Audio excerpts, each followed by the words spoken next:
Barcelona es una ciudad con carácter propio, cuya marcada identidad se refleja también en sus parques y jardines. Hoy recorreremos el más emblemático de todos ellos.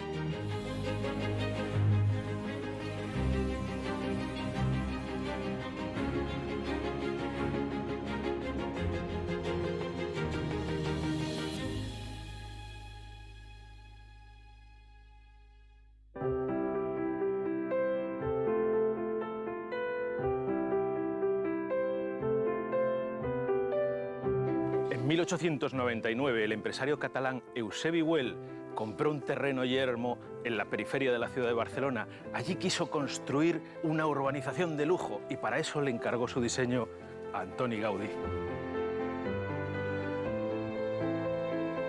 Él transformó aquel paisaje pelado de aquella montaña en un vergel y lo convirtió en un lugar de fantasía, respetuoso con el entorno y en armonía con la naturaleza, el Parc Güell.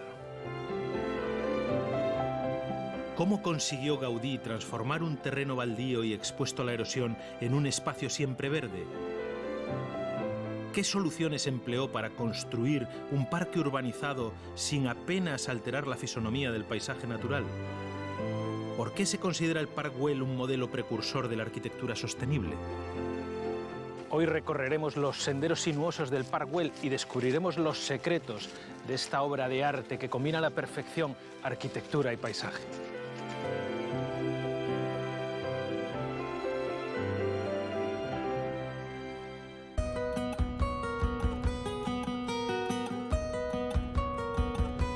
Este parque es la creación de un artista único, una oda a la naturaleza con vistas al Mediterráneo. El Parc Güell está situado en la ladera sur del Monte Carmelo, al noroeste de la ciudad de Barcelona.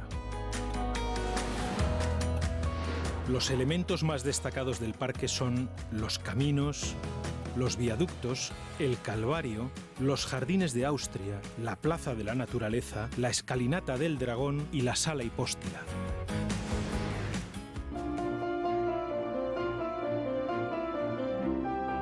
Eusebi Güell quiso construir una urbanización de 60 casas rodeada de un gran jardín a las afueras de la ciudad, en un entorno saludable y exclusivo, alejado del bullicio y de la contaminación de la gran ciudad.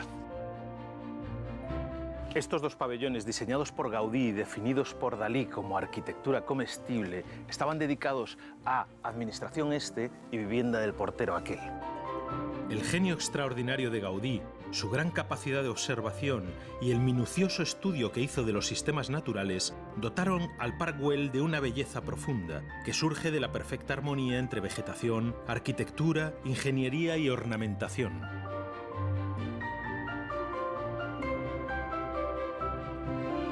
Según Gaudí, el libro que hay que tener siempre abierto y esforzarse en leer es el de la naturaleza. Él la admiraba y se inspiraba en ella. De hecho, muchas de estas formas vienen de esa inspiración. Árboles, olas, montañas. Incluso en esta sala de carruajes existen relaciones entre el mundo vegetal, el mundo animal, como por ejemplo estas columnas que pueden parecer patas de elefante.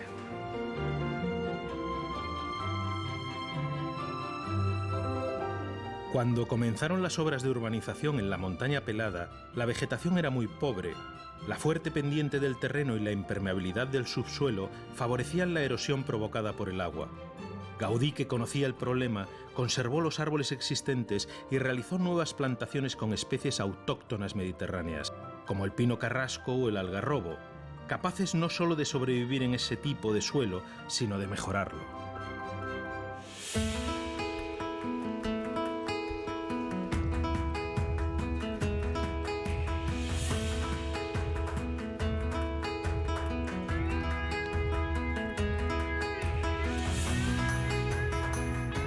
Además de estas especies autóctonas, Gaudí plantó otras perfectamente adaptadas a la zona, como este acebuche u olivo silvestre que es propio de la zona de Asia Menor, aunque en la cuenca mediterránea lo encontramos desde la época del Neolítico aproximadamente. Este árbol se plantó en 1771, es uno de los árboles más singulares del parque, pero no tanto por su edad, sino por sus 17 metros de altura. Esto es algo poco frecuente en árboles de esta especie. La madera de acebuche es muy apreciada por su resistencia y flexibilidad. Los pastores la han utilizado tradicionalmente para tallar las varas con las que manejan el ganado. En las Islas Canarias también se utilizan varas de madera, especialmente en la lucha del garrote, que utilizaban los antiguos guanches para defenderse y para atacar utilizando varas de un material de acebuche, como este que tenemos aquí. Decían que era indestructible. De hecho, hay una frase que dice: contra el acebuche no hay palo que luche.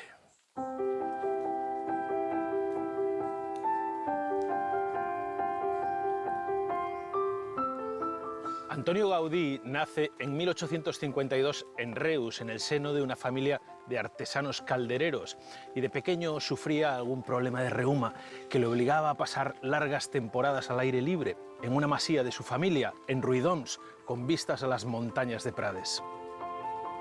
Él asegura que fue allí, entre olivos y viñas, rodeado por el canto de los pájaros y el zumbido de los insectos, donde descubrió su verdadera vocación por la naturaleza. Un buen diseñador de paisajes, como lo fue Gaudí, sabe aprovechar las características del terreno sobre el que trabaja y sacar partido a sus cualidades naturales. Así lo hizo en Park Güell, donde aprovechó los marcados desniveles para trazar todo un entramado de más de 3 kilómetros de caminos, con atajos escalonados, viaductos y paseos porticados, creando recorridos que permitían contemplar el parque desde muy diferentes perspectivas.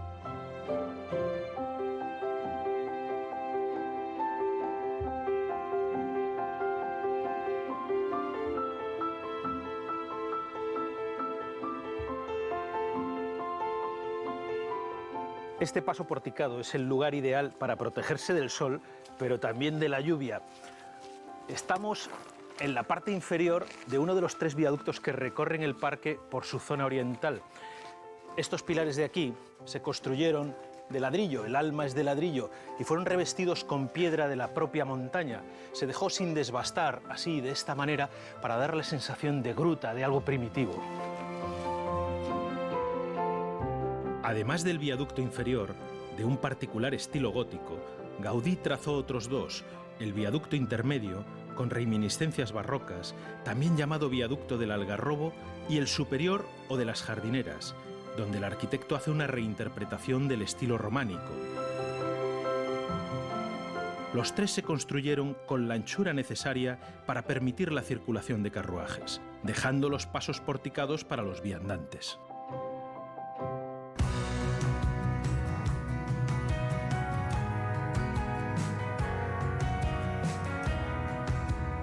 El cantante valenciano Raimon dice en una de sus canciones que en su país la lluvia no sabe llover. Esto, me imagino, que hace alusión a la lluvia en el Mediterráneo, que a veces se concentra en breves momentos con una gran abundancia de agua. Esto lo que provoca es el descalce de las raíces de algunos árboles, un problema grave que con el sustrato que tenemos aquí se produce habitualmente. ¿Qué plantearía Gaudí para este tipo de problemas?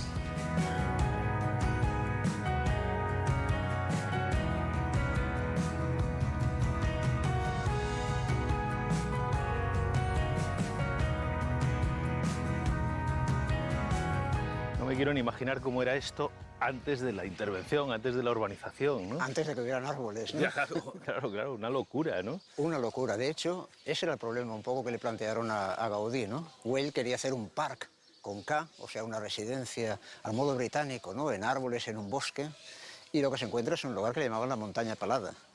Por tanto, un sitio prácticamente despoblado, si no fuera por las actividades de la masía, de la finca que había aquí, ¿no? Pero fue todo un reto, ¿no? Un reto doble. Intentar convertir esto en un, digamos, espacio exclusivo y además poblarlo de vegetación. Para eso hubo que dominar el agua, ¿no? Es un lugar con una dinámica erosiva muy fuerte porque hay un sustrato de roca impermeable, de calizas, de pizarras, con unas pendientes muy fuertes y la lluvia mediterránea, que ya sabéis, nos cae un poquito en primavera y ahora toda en el otoño. Entonces lo que hace Gaudí es hacer una estrategia que lo que hace es parar el agua, retenerla, ponerla a disposición de las plantas y hacer que se forme suelo y que esas plantas finalmente sean las que, como en todas partes, detienen realmente la erosión. ¿Eso cómo se hace? Porque al final el agua es muy rebelde. Tú lo sabes que eres profesor de construcción, ¿no? Es el mayor problema que tenemos. Bueno, es que está por todas partes, pero el tipo la usa muy bien porque lo que hace es básicamente recogerla, por ejemplo, El camino de los viaductos es un camino como una serpiente que corta la línea de máxima pendiente y va recogiendo el agua. Le metía entonces en el suelo, que era una matriz de gravas y arenas, y con ese cambio de pendiente y esa matriz lentía el agua, la lentecía y la controlaba. Pero luego los viaductos lo que hacía además era sacarla, drenarla, de manera que la pusiese a poca velocidad y tranquilamente y mudada en el tiempo a favor de las plantas. O sea, va reduciendo la velocidad del agua para poderla controlar y después por filtración, ¿no? Casi. Ponerla a disposición. Por eso es muy interesante todo el juego de elementos que hay ahí, que nos parecen muy vistosos formalmente, pero que tienen una funcionalidad radical. A mí me llama mucho la atención cómo hay algunas zonas donde la piedra se coloca a hueso, ¿no? Digamos unida una a la otra, o con una junta. Esas diferencias se producen no solo por un objetivo plástico, ¿no? También tienen otro objetivo. Permitir la circulación del agua, controlarla, aquí sí, aquí no, aquí la almaceno, y además hay un elemento final muy interesante. Todas esas piedras quedarían finalmente recubiertas de vegetación. Con lo cual, lo que ahora para nosotros es la obra de Gaudí, en realidad quedaría debajo de la auténtica obra de Gaudí, que sería el triunfo de su estrategia de control de la erosión, instaurando finalmente la vegetación. La sala hipóstila tiene un sistema distinto, ¿no? Sí. Digamos, de drenaje de agua, de desagües. Me lo vas a enseñar ahora, ¿te parece? Ahora veremos a ver, sí. Venga, vente.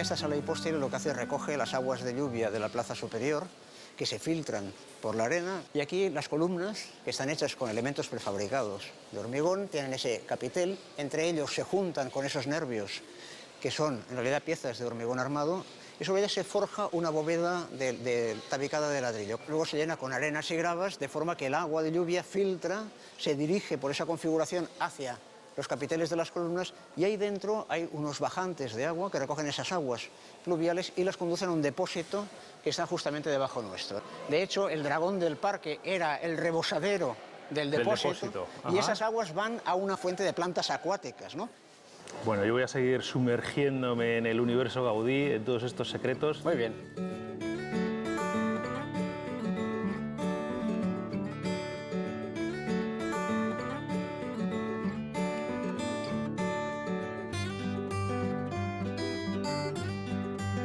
Después de hablar de naturaleza y de gestión de agua, no podemos dejar de mencionar esta maravillosa planta del desierto, el agave americana.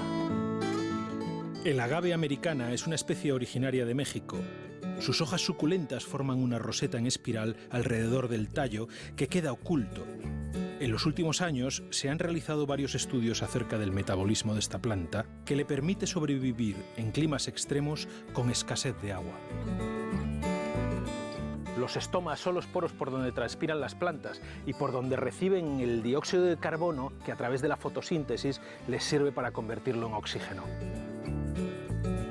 En el caso del agave, los estomas permanecen cerrados durante el día. A diferencia de la mayoría de las especies, esto les sirve para protegerse del sol, pero también para acumular mejor el agua.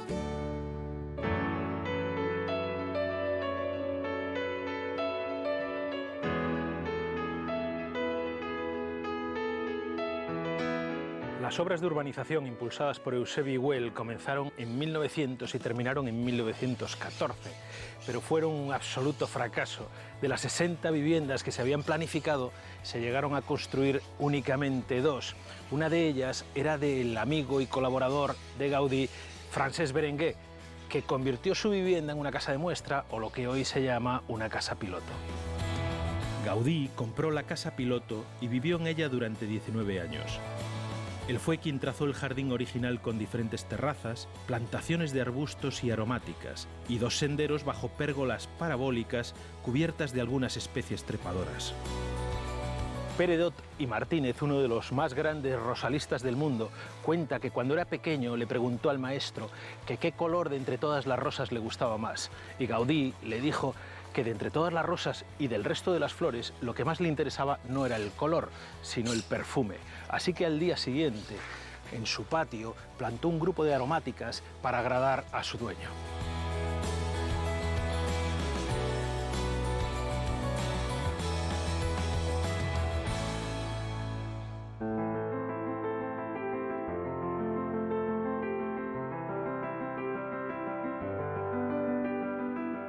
Gaudí fue respetuoso con la naturaleza hasta sus últimas consecuencias.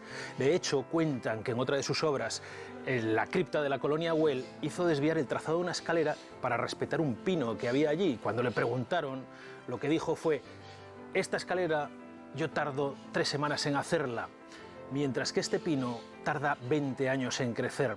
Algo parecido le sucede a este algarrobo. El algarrobo es una especie originaria de la cuenca del Mediterráneo, muy utilizada por su gran rusticidad para reforestar zonas sometidas a la erosión.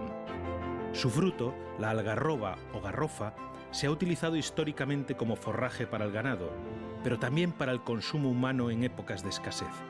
Estudios recientes han revelado que se trata de un alimento con un alto valor nutritivo y su sabor, dulce y aromático, lo convierte en el ingrediente ideal para hacer más saludables algunas recetas de repostería.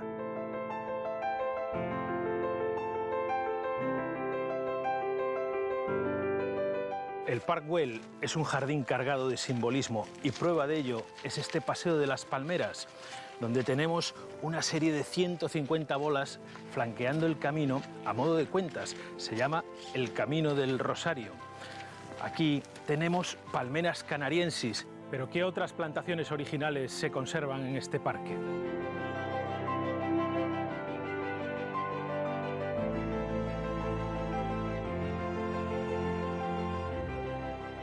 Mira, me he encontrado una bugambilla por aquí trepando por una de las rocas, pero esta no es de las primeras que se plantaron en el parque, ¿no?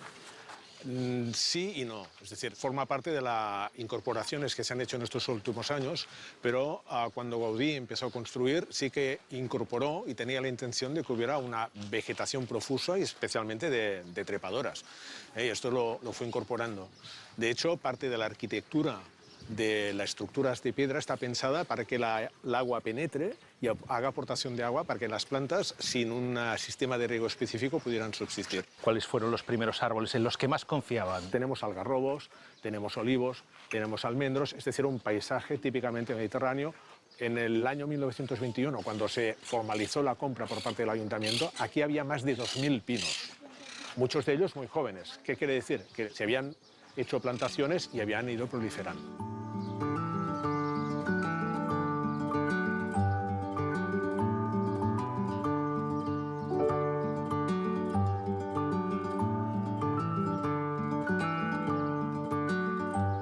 Bueno, entonces durante la Guerra Civil todo esto cambió profundamente, se vino abajo todo este esfuerzo. El Parque Güell está en una zona, un barrio bastante popular de Barcelona. Y entonces, cuando empezaron a fallar en situación de guerra todo el tema de suministros, la gente pues vino aquí a buscar madera, simplemente para poder cocinar, para poder calentarse. Y se produjo, bueno, fue un auténtico desastre.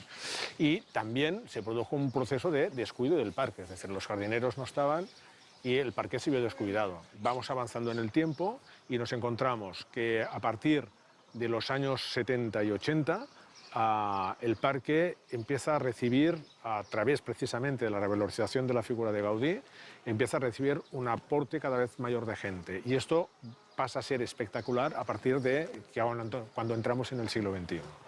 Y esto implica hacer un trabajo de reconsideración en la gestión del parque. Y entonces se trabaja con un concepto que es, en la parte más cercana a la parte monumental, es donde es más evidente esta idea de jardín. Y entonces la vegetación es una vegetación más jardinera. Pero a medida que uno se va elevando de cota, digamos, sí que va recuperando esta parte más forestal. La presencia de las palmeras forma parte del tipo de vegetación que Gaudí juega desde el primer momento. Por tanto, tienen un carácter estructural. Es decir, el Parque Güell sin palmeras de Canarias no es el Parque Güell. Sería imposible. ¿Qué problema hemos tenido? El problema del picudo. Y precisamente ha habido muchas bajas, pero una de las decisiones que ha tomado a Parques y Jardines es que, cueste lo que cueste, estas palmeras se mantienen. Albert, se nota que tienes ascendentes botánicos, pero bueno, yo voy a seguir investigando por allí, tú quédate disfrutando de esta sombrita.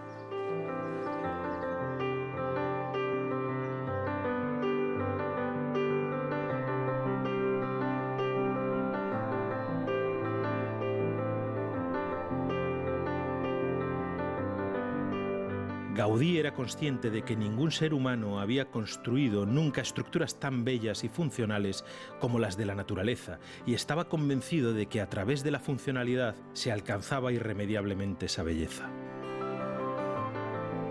Este banco serpenteante que bordea la plaza fue diseñado por Gaudí siguiendo esa funcionalidad. ¿Y cómo lo hizo?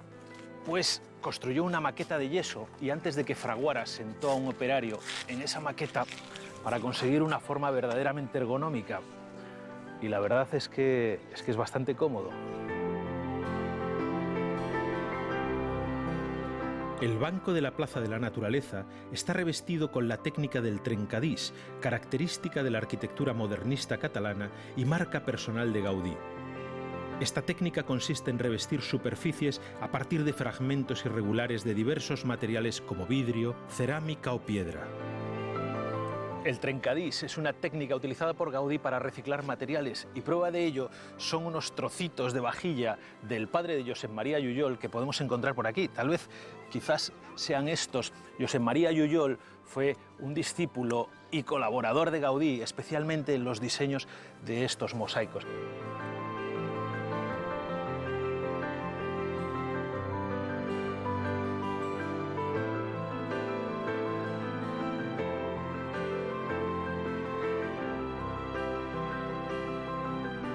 El Parc Güell es una gran creación artística, no solo por el desarrollo de sus formas, sino también por sus planteamientos teóricos, a veces contradictorios, a veces complementarios, donde se combinan la técnica con la emoción, el simbolismo con la estructura, convierten este parque en uno de los parques más complejos que existen. La escalinata es uno de los elementos más llamativos y con mayor carga simbólica de todo el parque. Se trata de una escalera imperial entre muros almenados, en cuyo eje central encontramos 3 fuentes con diferentes esculturas. De entre todas ellas destaca la del dragón, que muchos identifican con Pitón, la monstruosa serpiente que vivía cerca de Delfos y que se ha convertido hoy en emblema del jardín.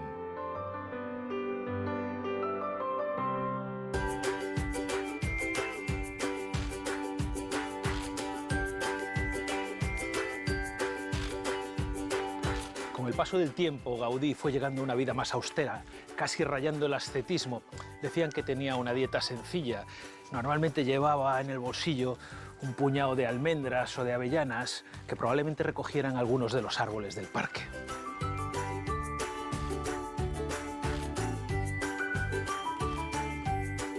Durante la Edad Media, en la época de Cuaresma, estaba prohibido comer alimentos de origen animal, como la leche de vaca o de oveja, y para eso se buscaban algún tipo de estrategias alternativas, como por ejemplo leche de almendra, como esta. El problema es que ni siquiera con una licuadora es fácil de licuar. Imaginaros cuando no había licuadora. Bueno, pues hubo un espabilado que de repente decidió utilizar almendra verde o almendruco, y es muy probable que de ahí venga la frase de el truco del almendruco.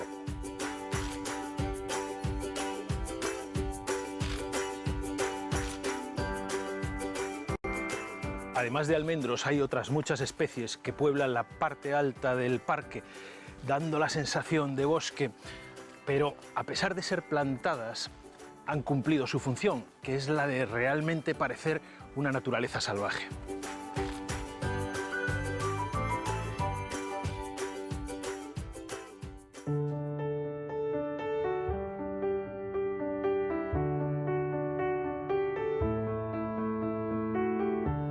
Tras la muerte de Eusebi Güell, el Ayuntamiento de Barcelona compra el parque a sus herederos y en 1926 abre sus puertas al público. Desde entonces, millones de personas lo han visitado y se han sorprendido por este diseño que aún a día de hoy sigue siendo espectacular. ¿Pero realmente conocen quienes la visitan la magnitud de esta obra?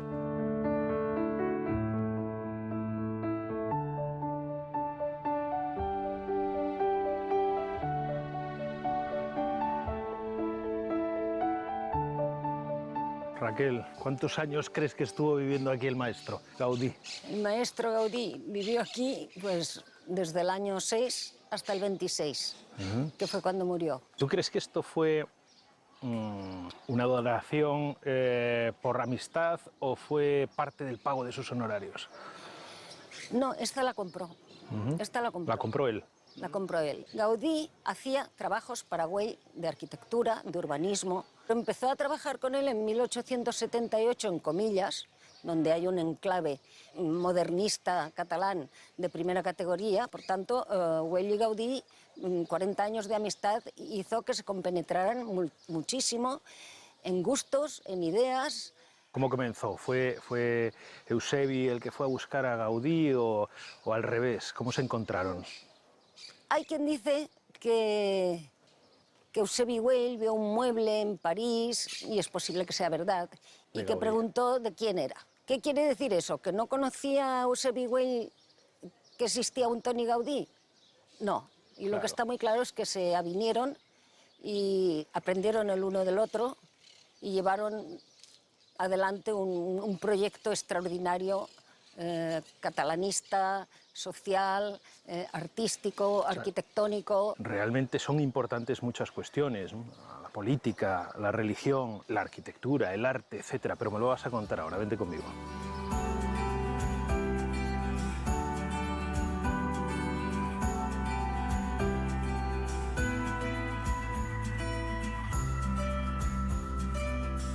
¿Tú crees que han cambiado las cosas en Cataluña con respecto al momento que vivieron ellos? Yo creo que no tanto, ¿eh? Hay puntos de coincidencia. Cataluña en la segunda mitad del siglo XIX es pionera en muchas cosas. Sí es cierto que los grandes artífices son pues, gente que viaja. Eusebi Güell es una persona que se forma en Europa y que visita Inglaterra y que la visita justamente en época victoriana, que es en el momento en que están personajes como William Morris o John Ruskin y que sus saberes derivan en la creación de la Arts and Crafts. ¿Qué pasa entonces? Él todo ese saber lo trae aquí y muchísimas de esos conocimientos los hemos visto en sus obras.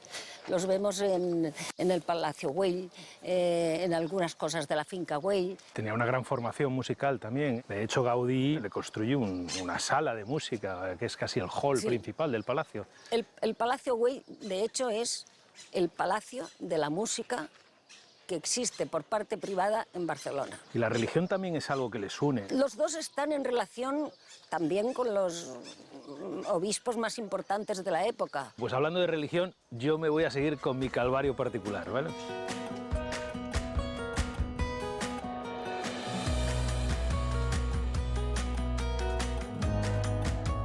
A medida que llegamos a la cima, en ese ascenso espiritual que planteaba Gaudí, nos acercamos a lo esencial, nos acercamos a la austeridad, tanto en lo arquitectónico como en lo vegetal. Desde abajo, con una plantación vegetal mucho más elaborada, hasta arriba, donde la naturaleza aparece más salvaje.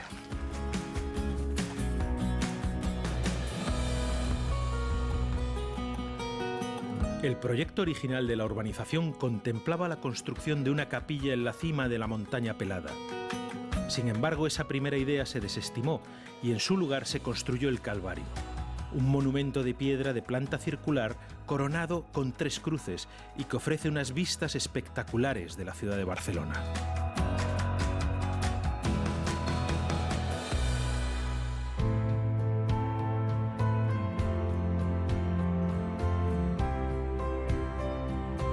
Pasear por el enorme jardín que es el Parc Güell es descubrir la grandeza de Gaudí, que supo atrapar con su obra las formas de la vida y convertirlas en un homenaje a su gran maestra, la naturaleza.